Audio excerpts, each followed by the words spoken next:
CSE has continued to support teachers, museums, zoos, science centers, and even National Park Service personnel who face opposition to the teaching of evolution.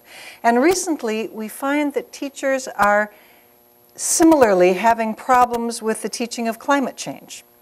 A few years ago, we began to notice that in legislation being submitted around the country, evolution was being bundled with global warming as topics that teachers should teach differently than other subjects in the curriculum. This got us interested in looking at the teaching of global warming, climate change, and we found many parallels to our concerns with the teaching of evolution. And stop reading the newspaper article. That's what you're doing, aren't you? You know, no, this is a prop, okay? The whole reason for showing this slide is just the headline, right? Darwin foes add global warming to the target list. That's what I'm trying to tell. And all of you people, because you're smart and you're well educated, you're trying to read the damn article. No, just listen to me, all right? Just listen to me. This is a different kind of talk than you sometimes get in PowerPoint. Oh, please don't start me on my PowerPoint rant. I apologize. I'm verging closely into getting into my PowerPoint rant, which you probably don't want to hear, but you don't put the talk on the slide. You're here to hear the speaker, and the slide is an illustration, okay? You don't put your notes on the slide, boys and girls, next time you do PowerPoint. Here we go. All right, so we got interested in looking at the similarities between anti-evolution and anti-global warming, so to speak. And eventually, this resulted in NCSE adding global warming to evolution as topics that we try to help teachers and members of science-friendly communities, shall we say, teach. So let me talk a little bit, very briefly, because we just had a wonderful lecture on evolution, and I don't have to talk about evolution, except in one context, because what we heard about just in the last talk was biological evolution. And that is a very, very important topic and near and dear to my heart as a physical anthropologist. That's what we do. But I think a lot of people don't realize that evolution is a much broader concept than just living things shared common ancestry. I mean, the big idea of evolution is that the whole bloomin' universe has changed cumulatively over time, which is why astronomy is an evolutionary science, because galaxies and the cosmology, if you will, of our universe has experienced a cumulative change. The past is different from the present. The future is going to be different from the present. And so there has been this cumulative change in the universe. The universe did not just come about at one time in its present form, which of course is the contention of the Creationists and of some other religious views as well. What we know from science is that there has been this gradual cumulative change of the universe over time. Astronomy is an evolutionary science. Geology is an evolutionary science. We just had a wonderful summary of why biology is an evolutionary science. And anthropology also is an evolutionary science because human cultures have cumulatively changed over time. We had a lovely lecture about evidence for biological evolution, and I'm so glad that he talked about biogeography, which is a topic that most people don't understand and don't appreciate what a powerful source of evidence for evolution this is, and how persuasive it was to Darwin when he was on his voyage of the Beagle around the planet and was able to see the distribution of plants and animals, and the only way that distribution made sense is if living things shared common ancestors. And that is the wonderful power of evolution. Comparative anatomy, molecular evidence, the fossil record, developmental biology, these are all independent, largely independent sources of information from which you make the inference, the only reasonable inference is that living things had common ancestors, and that is what biological evolution is all about. Well, that the planet is getting warmer also has multiple sources of evidence. There are a number of direct measurements that we can take to show us that the planet is getting warmer. Land surface temperatures, ocean temperatures, the mass of ice sheets and glaciers, shifting plants and animal biomes, or the environments in which various plants and animals can survive. We can measure these kinds of phenomena directly, and we can tell from these data that there has been a very sudden, a very sharp uptick in the warming of our planet in the last approximately 250 years. There also are proxy data, as they call them. There also are sources of information that we can look at in the scientific realm that are not direct measurements like, you know, we put a thermometer out on a mountain someplace, but they are a variety of sources that, when taken together, allow us to continue the inference that climate has changed in the past as well. And these are all sources of information that similarly indicate that the current very rapid rate of warming that we're experiencing today is anomalous and very unusual for the planet Earth. Sea level rise can be inferred as well as directly measured by satellite measurements, but we can infer sea level changes in the past by looking at the changes of coastlines, for example. We can look at ice core climate reconstructions, in which the isotopes of the composition of the ice changed depending on what the temperature was like. Sometimes the inclusion of microscopic animals in the various ice cores. You all know a little bit about ice cores. You can take an ice core through a glacier, and because every year there's a certain amount of snow that falls upon the glacier and freezes, and then there's some melt, and then next year there's some more, ice actually forms layers, much like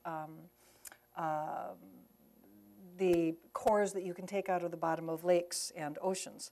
It's a very similar kind of thing. So there's seafloor cores, climate reconstructions as well, and tree rings are another source of proxy data, or data from which you can infer climate changes very, very far in the past. And when you do this, these are just data from land surface temperatures from a variety of different sources.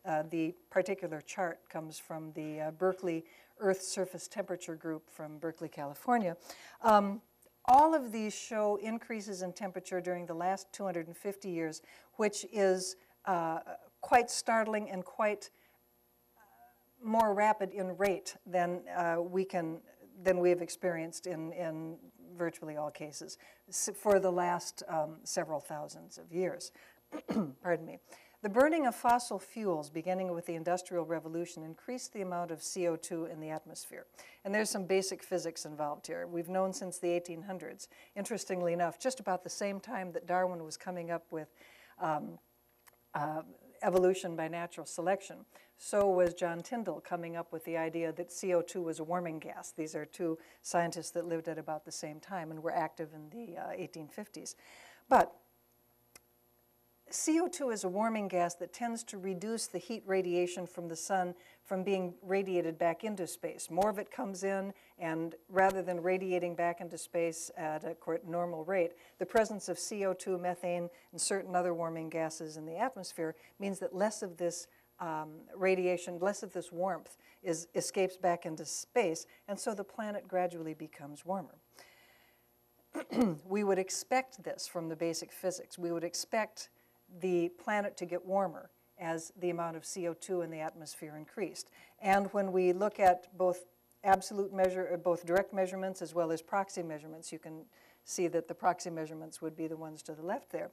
The amount of CO2 in the atmosphere has increased substantially since the Industrial Revolution.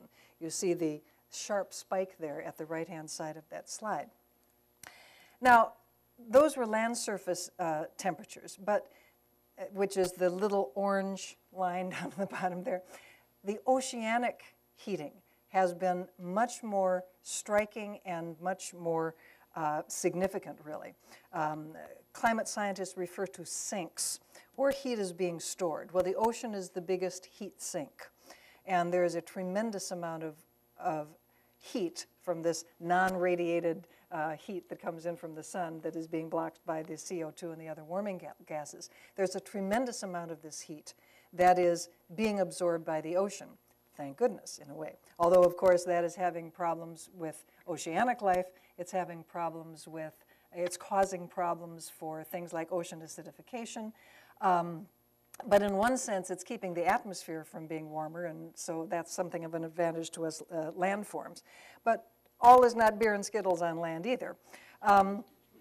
If you look at the shifting biomes, the plant and animal environments in the northern hemisphere, you can see quite a change. This is the most recent planting guideline that was released by the U.S. Department of Agriculture. This is a lovely thing that gardeners have memorized. I see nods from the people around the audience who are gardeners.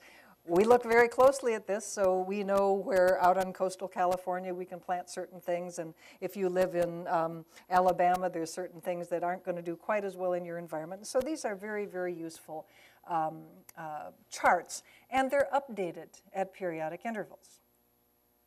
The most recent update of the USDA planting guideline informs us that you can now grow magnolias in New York.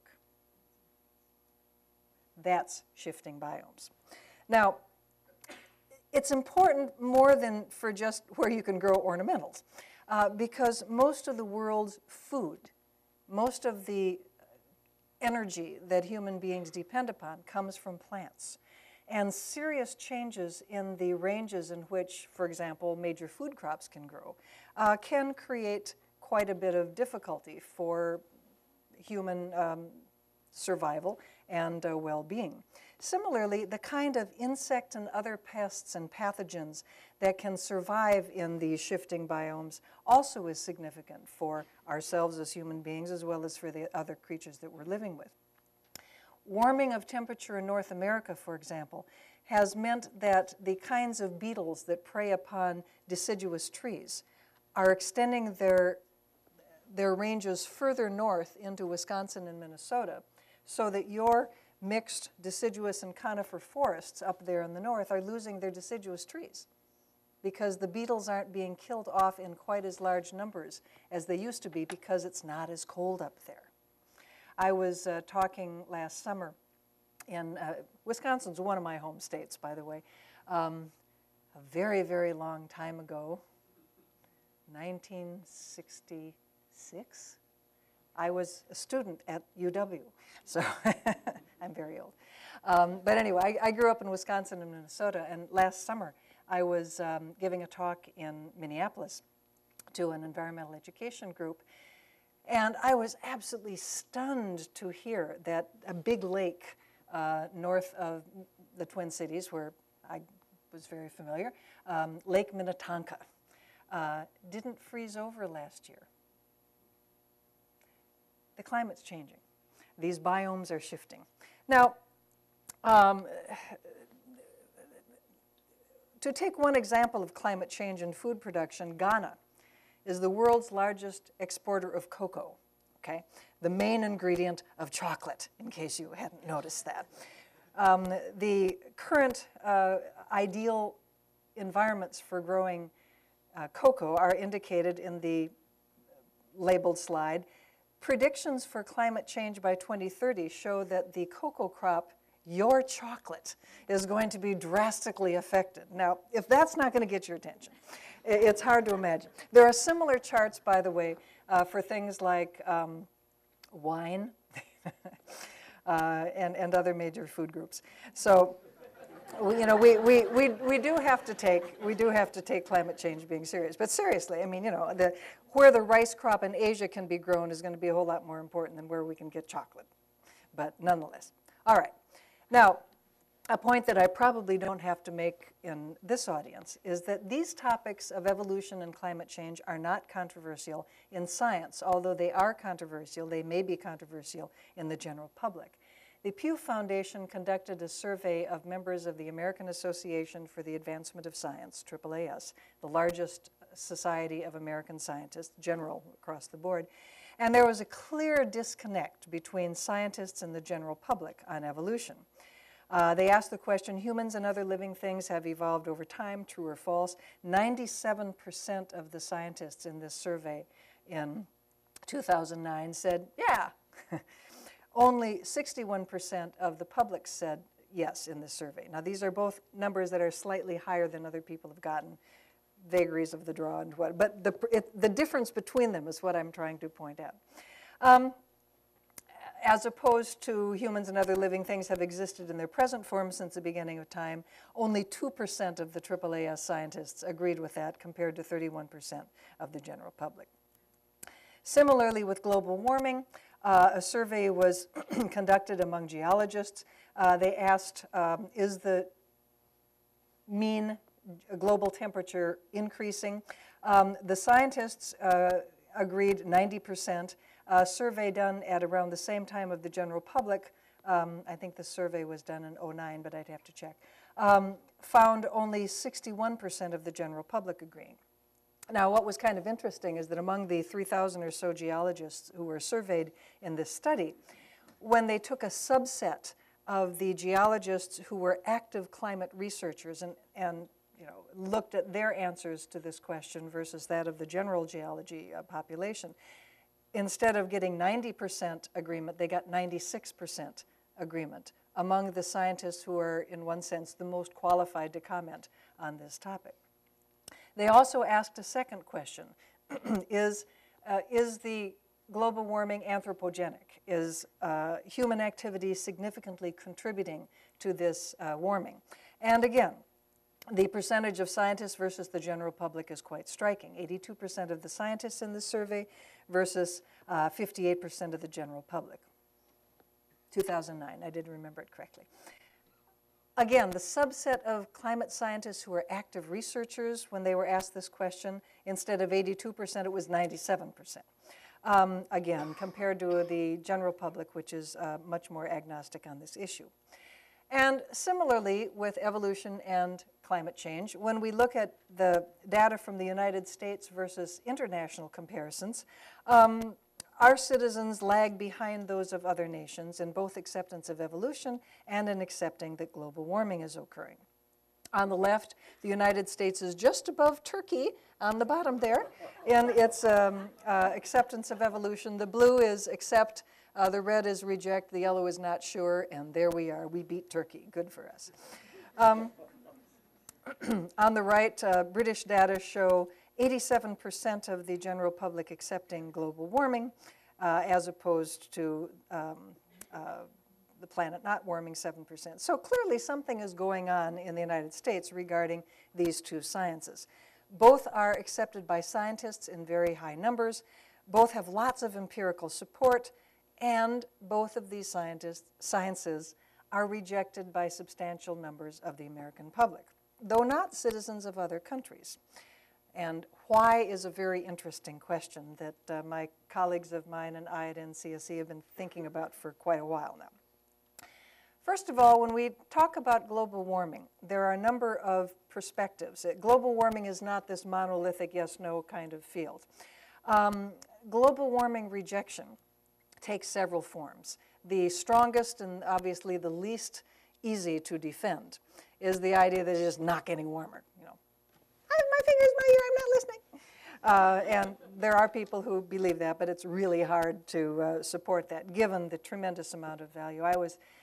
I confess I was multitasking in the back of the room during earlier talks today, and I just came across an article that was released today in Science magazine. These are global data on warming, and yet one more time, all of the data is very consistent with the conclusion that the temperature is spiking within the past, in this case, within the past 100 years.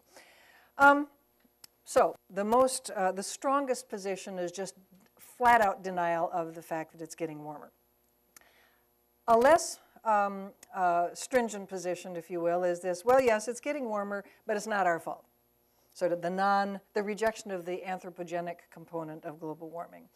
Or the third position is, yes, it's getting warmer, yes, it's our fault, but kiss your ass goodbye. We can only accommodate, we can't do anything to prevent the disaster. Don't do anything to decrease the amount of CO2 that is being released. All we can do is just move people back from the shore, because the oceans are getting hot.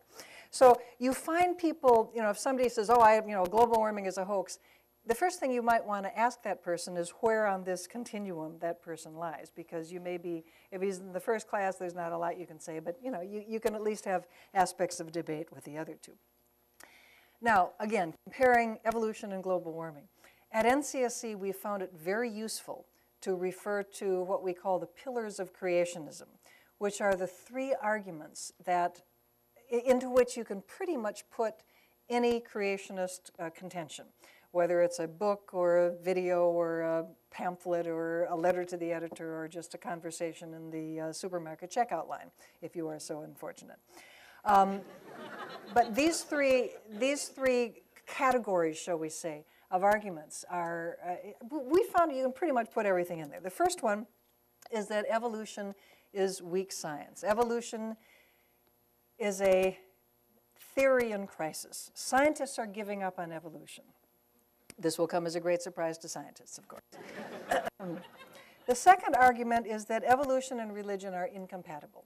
You have to choose. You can either be a good guy, Christian creationist, or you're a bad guy, atheist evolutionist, which of course makes people like Ken Miller somewhat anomalistic, because he is a practicing Catholic and as convinced by evolution as the two of us, and hopefully the rest of you as well. But yeah, we fuss around with the data more than normal people. So this dichotomous view, though, is very, very strong in the creationist literature.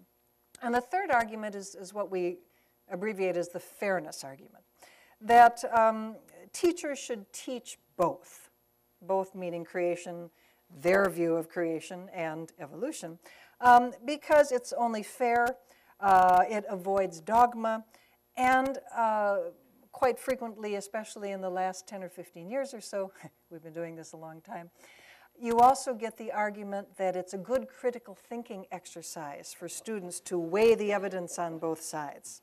Nobody here but us critical thinkers.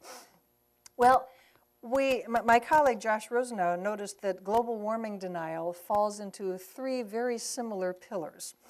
You find attacks upon the science. Anthropogenic global warming, particularly anthropogenic global warming, is weak science. You also find the argument that anthropogenic global warming is an anti-capitalist or a liberal plot. It's also a socialist plot. It's anti-capitalism. It's basically a libertarian and a conservative small government kind of ideology that motivates this. And you find exactly the same fairness argument. The teacher should teach both standard climate science and global warming denialism or contrarianism because it'll be such a good critical thinking exercise. The parallels are very, very clear. If we wanted to summarize the pillars of rejection applicable to both global warming and evolution, there's the science approach, the ideology approach, the ideology differing, remember. In creationism, the ideology is religious. In global warming, the ideology is economic and political. There's a tiny, tiny, tiny little slice of religious ideology that you find among some of the global warming people. It's a providential argument. God would never let anything bad happen to the planet. Therefore, it's human hubris to think that we could do anything about this. But that's such a tiny percentage of the people who think global warming is a hoax that it's almost inconsequential. The major drivers, the major ideological drivers of the anti-global warming view is libertarian economic ideology, the free market fundamentalism, if you will, and the idea of small government, political ideology, attacks on individual freedoms, and so forth and so on. And the cultural argument, which I mentioned, which is virtually identical between these two controversies. Both views let students decide for themselves. It's good critical thinking. It's fair, etc. So how are the pillars of denial reflected? Well, the main reason, as I mentioned, for rejecting evolution is religious. Some Americans hold to a special kind of theology called special creationism, in which God specially creates people, animals, earth, galaxies, the universe, etc., in its present form, their present form. The most common form of special creationism is young earth creationism, where this creation event occurred relatively recently, only a few thousands of years ago. There's also old earth creationism, which is still a special creationism perspective. The most common kind of old earth creationism is a form of what they call progressive creationism, where God creates consecutively through time. So the universe is old, the planet's old, time is not a big deal, radioisotopic dating is fine, they don't have a problem with that, but biological evolution is unacceptable. God created the kinds, but he just created them consecutively or sequentially through time. Both of these are special creationist points of view. Intelligent design is a creationist point of view that overlaps these two. Some of the ID folks are young earthers, some of them are old earthers, more are old earthers actually. But the fundamental principle of intelligent design really is special creation.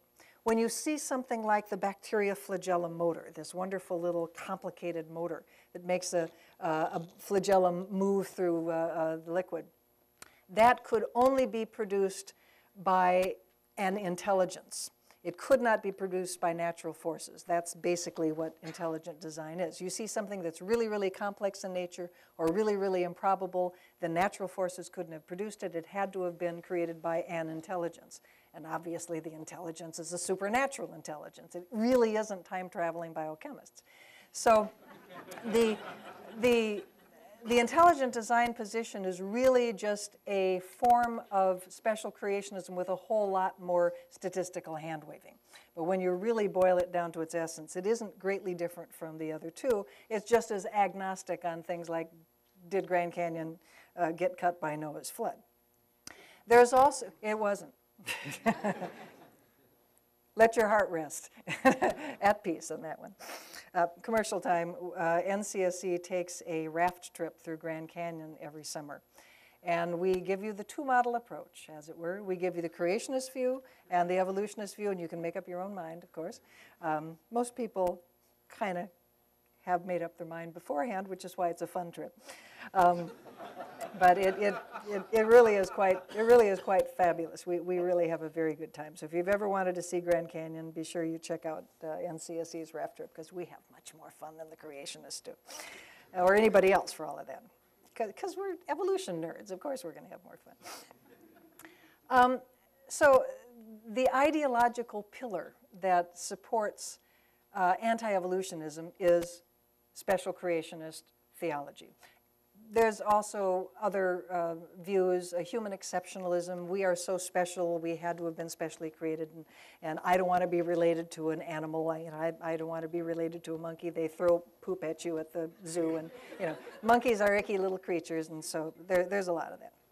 But the ideological pillar that motivates anti-global warming really is not so much religious as it is political and economic. Joe Bast is the head of the Heartland Institute, which is a major anti-global warming, well, we're all anti-global warming in one sense, but you know what I mean. It's an organization that does not accept the idea of global warming and produces a lot of material to try to convince people of that. And Joe Bast is its director. And he wrote, "The reason the teaching of climate change is so controversial is because environmental activists, many of them coming from the liberal end of the political spectrum, are using the subject to advance their political agendas." So this is just all politics. The science is being distorted in terms of the ideological goal to increase big government, increase the federal government, and restrict your right as an individual to make decisions about what kind of light bulb you buy, for example. And if you follow the light bulb story, that was just so painful. It was really awful. A lot of times people, really get confused about religious conservatism, political conservatism. Let me just try to diagram this out, just because I love Venn diagrams anyway. All right. Religious conservatives hold certain religious views. They hold that the Bible is inerrant. They think that a personal relationship with Jesus is necessary for salvation. They call themselves evangelicals, fundamentalists, charismatics. There are many terms. The term they like to use for themselves is conservative Christians, so that's the one I use. There also are political conservatives. Political conservatives have confidence in capitalism as an economic system. They have, in general, opposition to taxation. They believe in minimal government. They elevate individuality and personal liberty to a high state. This is also combined with the American myth of the potential for everyone to succeed based on their own efforts. These are two different things. Not all religious conservatives are political conservatives. Some of the most energetic workers for the poor and disadvantaged are evangelicals. Not all political conservatives are religious conservatives, obviously. The intersection of political and religious conservatism is the religious right. And this diagram is relevant to both of the controversies that I'm talking about today. If we are to overlay anti-evolutionism on this diagram, what we would find is that, yes, the religious right is reliably anti-evolutionist. But actually, not all religious conservatives are anti-evolutionists. We have some very powerful allies among evangelicals in promoting the acceptance of evolution. Similarly, not all political conservatives are anti-evolutionists. Many political conservatives readily accept evolution because they belong to denominations that are not biblically literalist. The reason for anti-evolutionism occurring among political conservatives is that they are also religious conservatives. This is that religious right overlap. With anti-evolutionism, we're picking up the political conservatives because they're also religious conservatives, rather than picking up political conservatives per se. Well, and if we take global warming contrarians and overlay that on the diagram, it's the same sort of thing. The religious right is reliably anti-global warming, okay?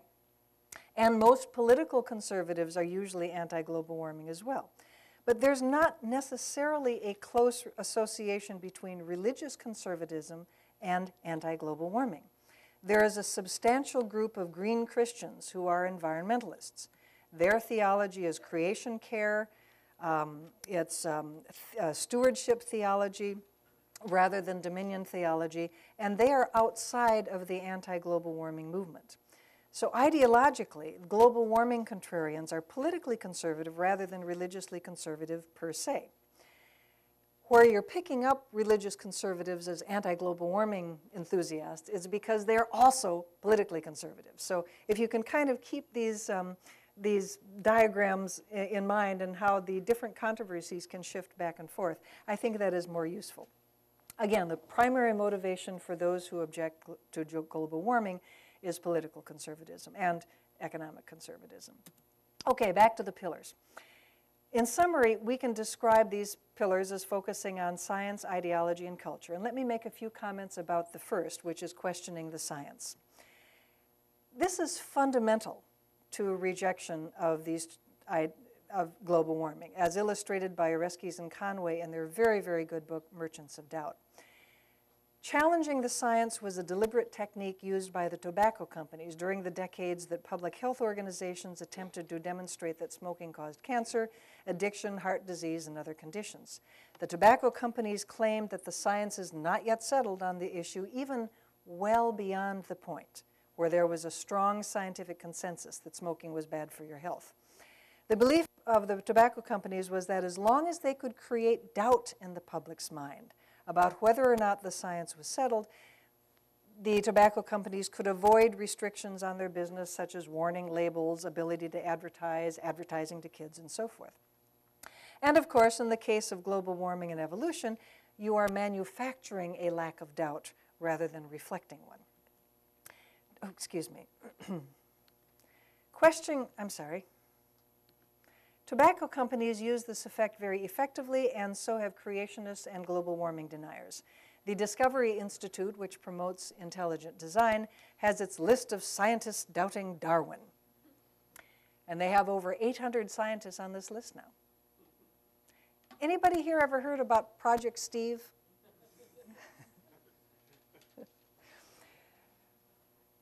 When the DI list of scientists doubting Darwin came out, we were annoyed. But it's dumb. Why would you think that having a list of scientists who think the world is round or the world is flat would make any difference? That's not how you do science. You don't do science by voting on it. Okay, all you scientists who really prefer Lamarckism to natural selection, raise your hands. Oh, hell yes, I'll raise my hand. It doesn't work, but I'll raise my hand. I'd much rather have Lamarckism than natural selection. It's terrible. No, I mean, you don't vote on how the world works. You have to hammer out the explanations of nature using the scientific processes that we've developed. And just having a list of science, this is politics, this is rhetoric, this is dumb. Unfortunately, we were besieged.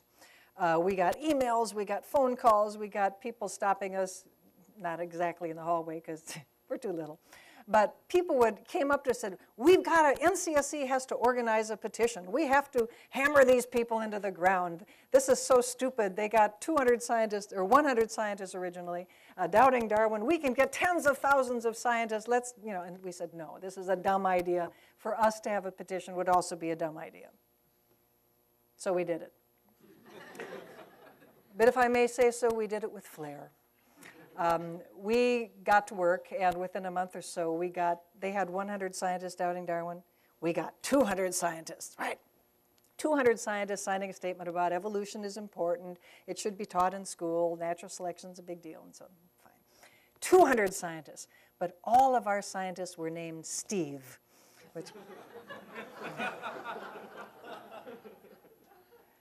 was satisfying.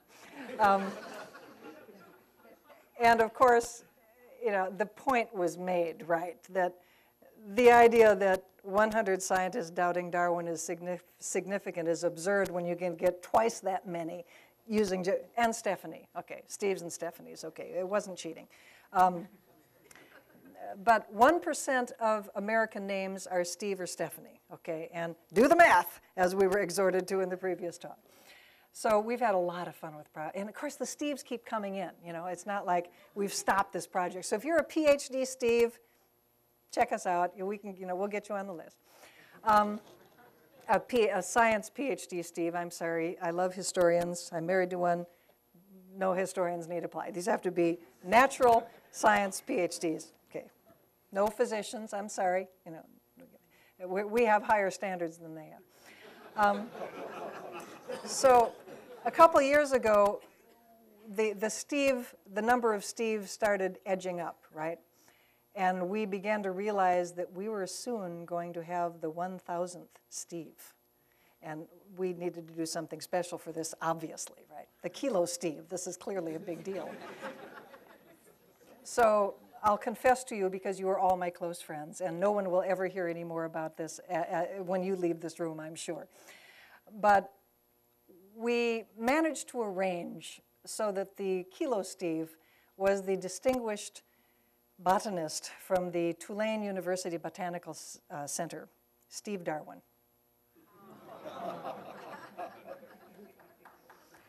See what I mean about flair?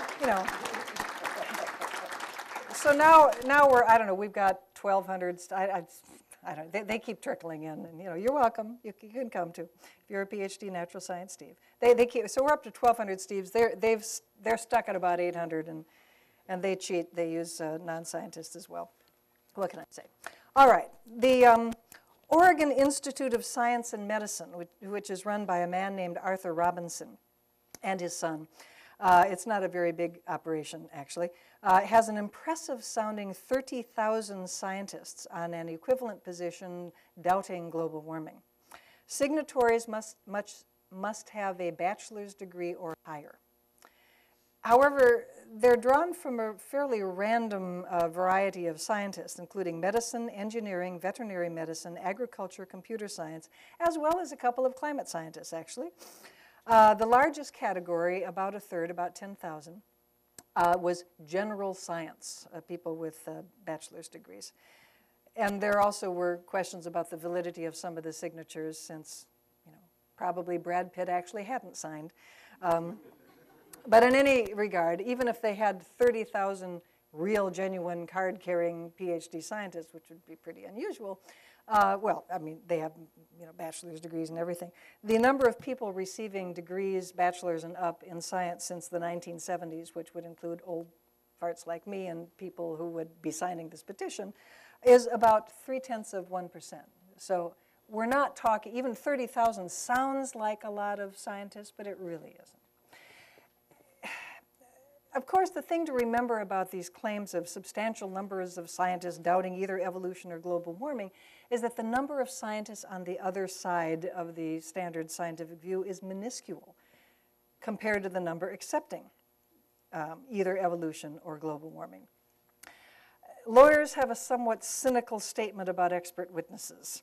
For every PhD, there is an equal and opposite PhD.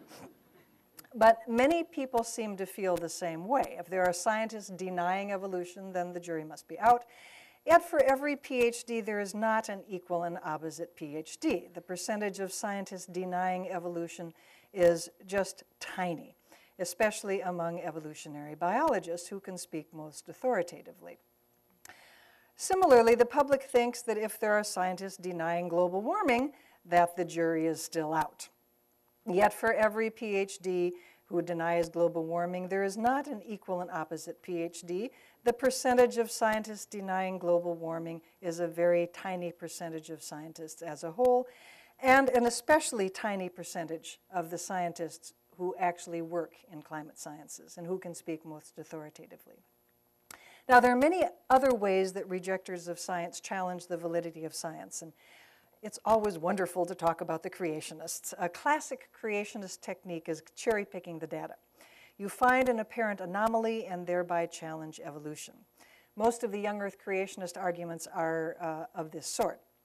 Here's a lava flow in Hawaii that was dated to be 3 billion years old, and yet the volcano was known to have erupted in 1801. Clearly, you cannot trust radiometric dating. Clearly, the planet is not old. Clearly, evolution didn't take place. All based on this one article. It's phenomenal the way they build a theory. Now, this particular, and of course, I love creationist comic books. They are the only comic books that have citations to the scientific literature. It's just so wonderful. What's not to like about that, right?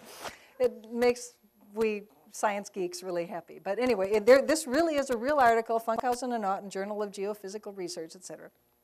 In this article is talking about how this particular lava flow is anomalous because it includes rocks, inclusions, some of them small, some of them larger, foreign to the lava. They're called xenoliths. They're made of olivine.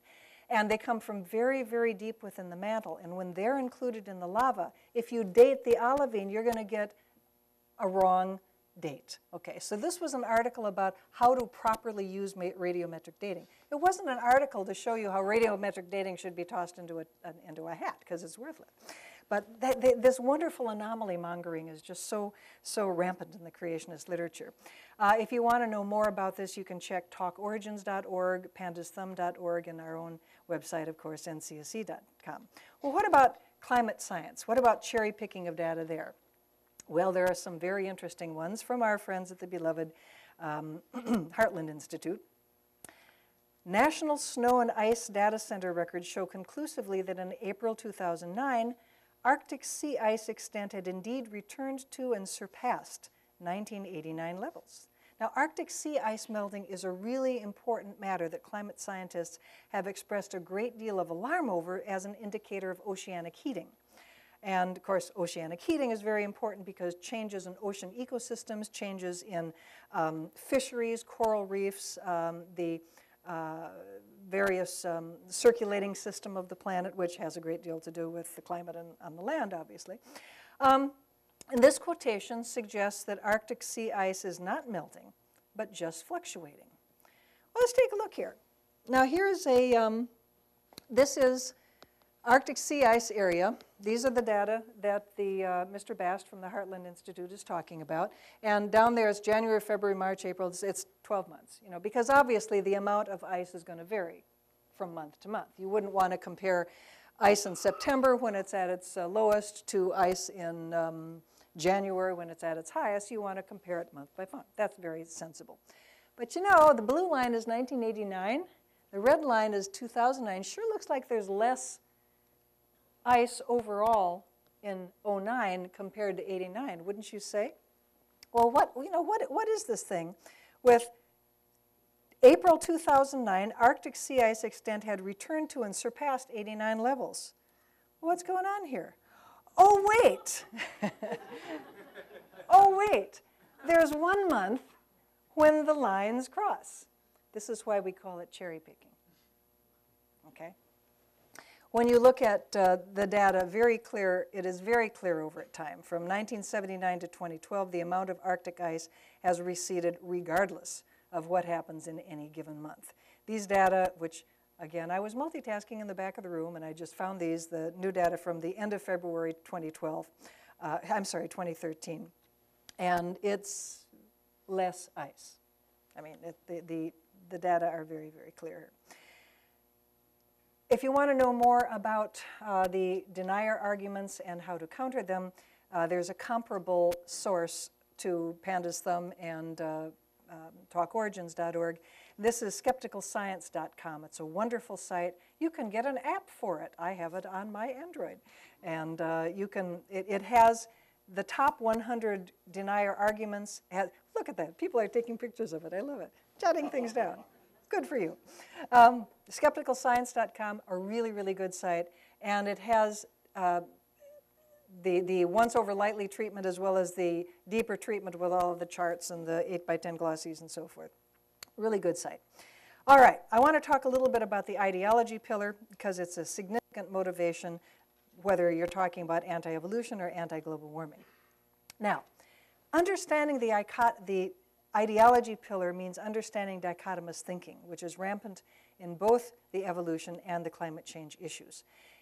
The dichotomous thinking when it comes to evolution is you have to choose between faith and science.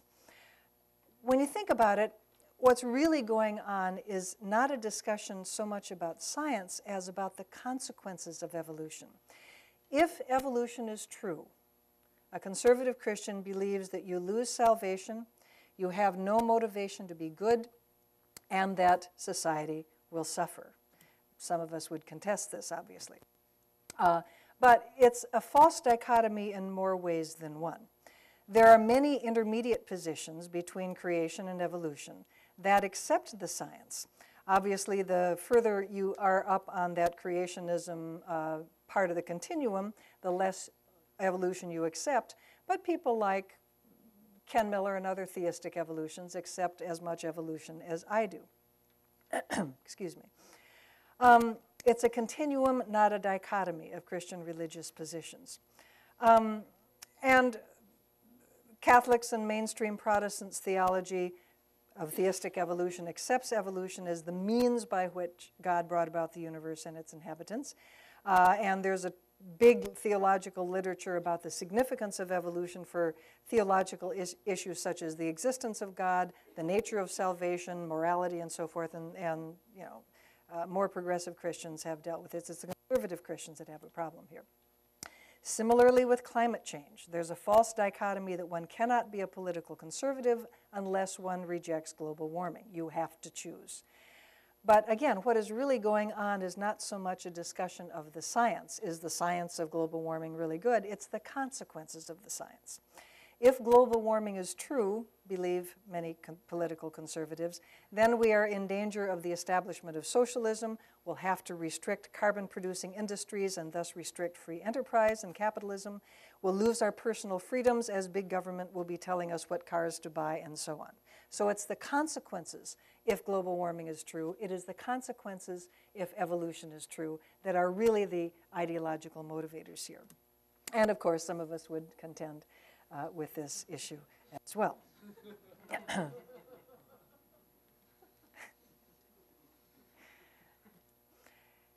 Again, this is a policy argument, not a political argument. The endpoints are interventionism versus leaving everything where it is, laissez-faire. And there are many policy positions along this continuum that one may choose to debate.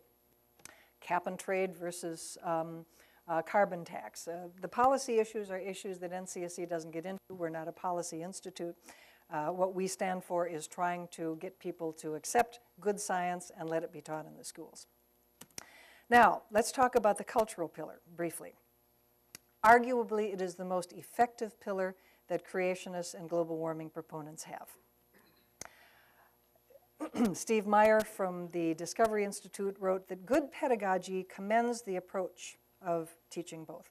Teaching the controversy about Darwinism as it explains, I'm sorry, I'm having trouble reading, as it exists in the scientific community will engage student interest. It will motivate students to learn more about the biological evidences as they see why it matters to a big question. Similarly, Mr. Bast says the goal should be to get politics out of the classroom, not protect it by banning debate and censoring objective sources of research. He's a little more polemic about his views. Note that the implication of teaching only what we would consider the standard science. In other words, the planet is getting warmer and people have a lot to do with it. The implications of that is that you are censoring, you are banning debate, you are infringing upon the academic freedom of teachers and so forth. Very, very negative images. Same sort of images, by the way, occur in the creationist and the anti-evolution literature. Now, I was giving a talk in Minneapolis last summer, as I mentioned, and I still have relatives in Minneapolis, so I visited with some of them. Conservative Republicans all. And one of my relatives remarked that because some people think that global warming is a hoax, well, then we should teach that view along with the standard science. And it seems so fair, you know, I mean, this really appeals to people. It's an idea that even some well-educated people might think is a good idea. We're basically a fair people in the United States. That's part of our culture, which is why this argument is so powerful. Not because it's pedagogically good, but because it really resonates with American cultural values. But if we do that, we're deciding what we teach based upon the view's popularity. And you know something? Popular views can sometimes be wrong, and unpopular views can sometimes be correct. For years, history books left out any mention of religion. The Catholics didn't like it when you talked about the Inquisition. The Protestants didn't like it when you talked about the witch trials. So the publishers just said, to hell with it, and they just took religion completely out of the history books, which was really a bad thing, because you need to understand the role of religion in Western European history and American history if you're really going to understand history. But because certain views were unpopular, they were taken out. In English language arts, you have these huge fights between whole language versus phonics, and these have been battlegrounds for years. There are math wars. There are all kinds of things that we fight about in education. I personally don't believe that public sentiment should determine the curriculum, however much that appeals to American traditions of fairness and equal time and giving everybody their say. However much value there may be to local control of education, I'm sorry that curriculum is not one of them. Because there are things that fourth graders need to learn whether they live in Minneapolis or whether they live in Madison or whether they live in Montana. And to have students in Minneapolis, Montana, and Madison all learning something different is not really conducive to having a properly educated population, shall we say. Here's a radical thought. Let's give people who actually know something about the subject matter and how to teach it have the biggest say in deciding curriculum. Is this, as Mr. Bast would say, dogmatic? Does this qualify as banning debate and censoring objective sources of research? No, but it is getting politics out of the classroom. I'm all for that, that's for sure. Of course, debate happens in science. Scientists are arguing about science all the time. It's the lifeblood of the enterprise. Of course, debate takes place in science. Eventually, a consensus on certain issues are reached. A consensus is reached. And we tinker around. We fight about the details then at that point. But debate is the lifeblood of science. It's something scientists do. It's not something 8th graders do. All right? In the sense that those molecules that we heard about in the last talk, why would a 7th grader be debating the role of that enzyme in translation? That's silly. That's something that scientists have already decided this is how it works. the only reason we want students to debate scientific issues is the ones that get under somebody's skin for a political or some other ideological reason. We need to get the politics out of the classroom, and we need to put the focus on debate where it belongs, and that's in the lap of scientists. Now, scientists laugh at this cartoon. The caption here says, most scientists regard the new streamlined peer review process as quite an improvement. Rather than having to go through standard peer review, all you have to do is get to the end of your colleagues beating you up. Well, you know, that's kind of what happens in the standard peer review process, so except they're not carrying sticks and clubs. Peer review is the way that scientists debate the ability of their explanations to really succeed in explaining nature and giving us predictions. It consists of getting beat up by your colleagues until, if you're really lucky, your paper is accepted. My guess is, because this is a campus, there are probably some scientists here. May I reassure you, I will not call on you. This is not like when you were in 7th grade and you raised your hand and then she called on you. I'm not going to call on you. But I would like to know, is there a scientist in the house? Please raise it. Keep your hands up, ladies and gentlemen. Don't put your hand, keep up. There, all right, that's what I'd like to see. Now, keep your hand up if you have ever submitted a hand went down, there you go. Keep your hand up if you have ever submitted a paper for publication. Keep your hand up. Oh, there's still lots and lots. Higher, come on, they can't see you. Lots of hands are still up. Keep your hand up if every single one of your papers has been accepted.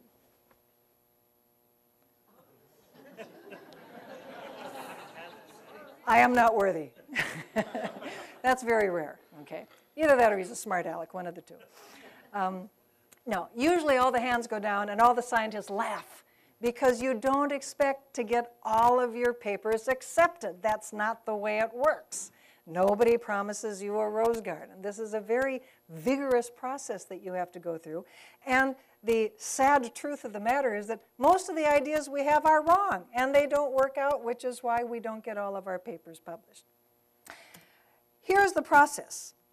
I have a wonderful idea in science. All right, so what I do is I do some research, and I submit my research to my colleagues, and they give me feedback, and I see what I did wrong the first time, so I do some more research and send it back again, and it's this iterative process, back and forth, and eventually, if it's a good idea, and they aren't guaranteed, most of mine haven't been, if this is a really good scientific idea that successfully explains nature, allows us to a greater understanding, maybe some predictability, all that's very good, it will go into the scientific consensus. Huzzah! I've done really well.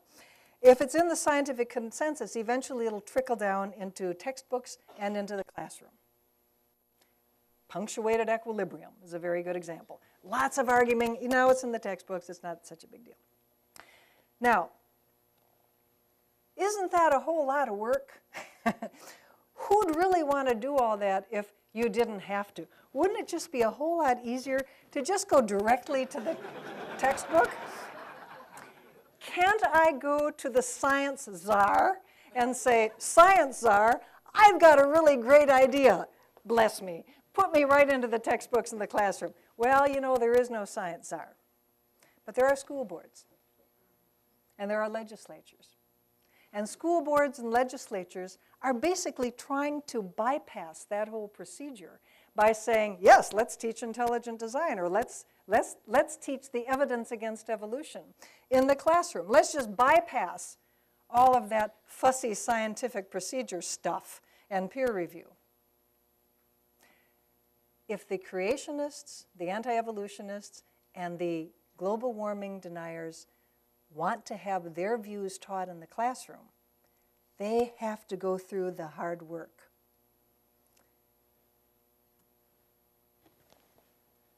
They can't just jump to the classroom and the textbook based upon their political ability to manipulate decision makers like school board members and legislators. They call this fairness. This is the most unfair thing on the planet to a scientist. And this is why scientists get so annoyed at creationists and at global warming deniers. We are NCSE. You'll find us at ncsc.com. If you go here to this button where it says News Alerts, my colleague Glenn Branch has a wonderful Friday electronic newsletter, just a few bullets every week of really depressing things that is going on in the creation and evolution and global warming controversies. If you go to this button, you can be taken to the news page, and you can sort for state or you can sort by year. Those of you who are students who are looking for term paper topics, lots of good information here as well. And as I mentioned, we have recently added global warming. Where's that little button that's supposed to come up for global warming? Where did you go here? There it is. Check our climate section as well. And that will take you to this page, and we have a lot of resources there on various topics. We are gradually adding more and more. We are a membership organization, so obviously we'd appreciate your consideration of joining us. We are, as are all good nonprofits, on YouTube and on Facebook. Steve Gould is holding the world's best biological bumper sticker.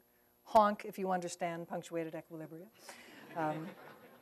And I'm also on Facebook, but if you do want to be my friend, please friend me here.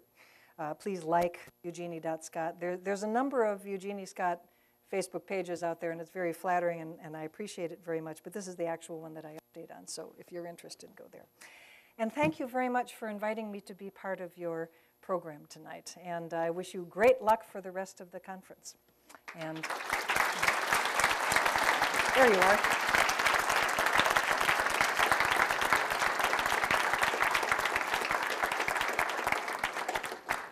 All right, yeah, let's keep things moving. By all means.